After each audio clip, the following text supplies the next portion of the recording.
Hi everyone, welcome to my channel today. I am going to do a page today for a challenge set by Carla of Kaged Fish, and it's a glue book challenge, and the idea is that you do one page for each day of January.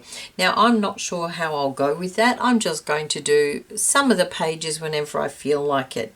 Now she's set down 31 prompts, so for one for each day of January.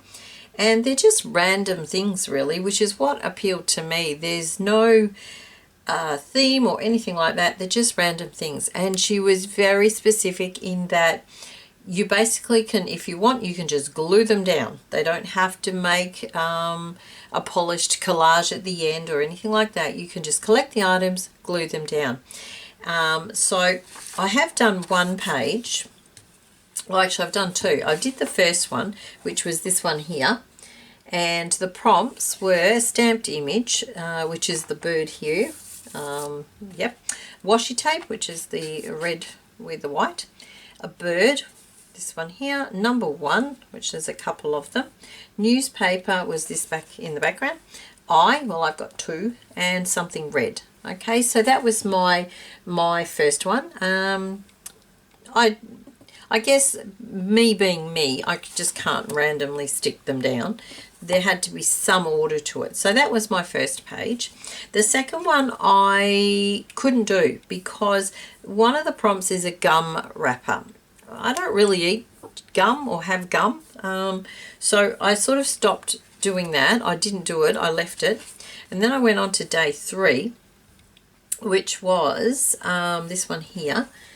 Now, day 3 had book text. Well, the whole book's got book text behind, but I did add a different type of page there. Scribble, which was my border. The giraffe, a window, which was a die cut that I believe someone sent me in Happy Mail quite some time ago.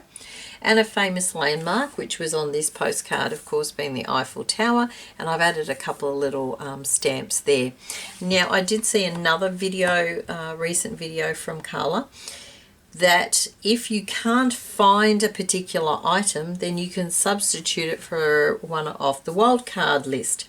Now, the wildcard list is fabric, envelope, rabbit, cow, and duct tape. So what I did was I thought, okay, well, I'm unlikely. I would actually have to go out, buy some gum, probably throw the gum out just to get the wrapper. And I thought, that's just crazy. So now that there are some substitutes, what I've done is I've grabbed a piece of fabric that has some stamping on it. And it didn't stamp as well as I would have liked, so I'd never used it for whatever project it was. So I'm going to use that. The next one is something old. What I grabbed is this old car I think it's from a children's non-fiction book actually. The next thing is a clock/watch. Okay, well I have these, they're clocks, so I'm going to try and put that in. Star. Now what I did with the star, I've actually got a few of them which I die cut. So I've just grabbed some stars out of some scrap paper because I'm trying to use up some of my scraps. And the next one is a boat or ship. So I've got this one and this one. Now these were cut from my collage book. So they're two ships. And what I've got is I've got this, dress pattern paper. And I thought I might stick that down just to break up the background a little bit. How am I going to do it? Might rip it actually. Somehow like that. I think that'll do. Yep. So it's just to break up the background a little bit. And I'm not going to put a lot of thought into it, as best as I can do that, because these ones, what I liked about them was that they were quick. And as I've spoken about before, time is a problem for me. So, as I'm sure it is for most people, to be fair. So yeah, nice and quick, and hopefully I'm not going to try to think too much about them. Unlike the other collages I do, the Marguerite Miller ones, I do actually spend a bit of time trying to coordinate them. So I'm not going to do that with this one. Okay, so background. Now, let's just have a look. I really envy those people who can put heaps of stuff and fill up the page. I struggle with that.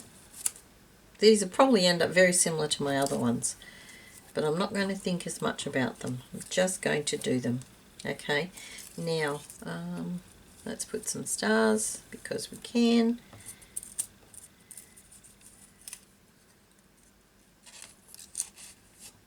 Just pop the stars underneath wherever. Yeah, I like that, covering the clock bit. Actually, I might pop that one down here. And let's fill up some space with some of these. Yep, I think I'll do that. I'll fill up the space with those. So basically now I'm just going to glue them down. I might use my art glitter glue if it will work, so that I get them in the right spots. Hope everyone's good. It's a little strange here today.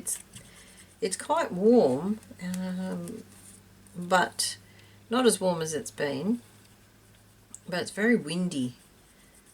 The wind's just really quite bad, and in fact I was standing in my family room before, talking to my partner who's home today, and the wind picked up, and the next thing we're both watching out the window. I don't know why, I guess because the wind picked up we sort of both glanced up, but as we glanced up we have an outside table outside under the pergola area, and the wooden panel that's in the middle part, the table's in 3 sections, so the middle section, the wooden panel, literally lifted up, blew across the pergola area and smashed into the I've got like an old fish tank it's a terrarium with plants in it, and it broke it smashed it,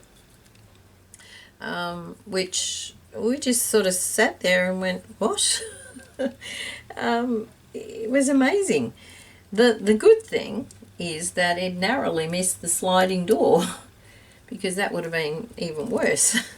But it was just, you would never read about it. It just picked it up out of the panel, the table section, and flipped it across and smashed it into the fish tank. So it was like, wow. So I guess I'll finally have to get rid of the fish tank. But I'm so glad it didn't smash the window. Yeah, it was just really, really, really strange. It's quite windy. I don't know if you'll be able to hear it, but really is windy. And of course our COVID situation's not great at the moment. I think we're up to about 17,000 people in Victoria alone. So, I don't know. I don't think this is ever going to end. We were, of course, hoping not to have lockdown this year, but who knows? Realistically, if the numbers keep jumping like they are, we may not have much choice. Right, I'm just randomly placing these while I'm rambling on. Okay, so there we go. That's my second page. And what I will do, I will stick something there and write down each of the prompts so I remember. But that's page number 2, and I show page number 3. So I won't do a video for all the pages, just when I have a bit of time I will do a page. And as I said, I possibly won't do them all in order. I'll just do them as I collect the bits and pieces. Alright, so that's my page for the January Gluebook Challenge set by Carla from Kaged Fish. I will put a link below so that you can watch the video if you're interested in joining in. Alright, thank you very much for watching, and I will hopefully see you again very soon. Bye for now.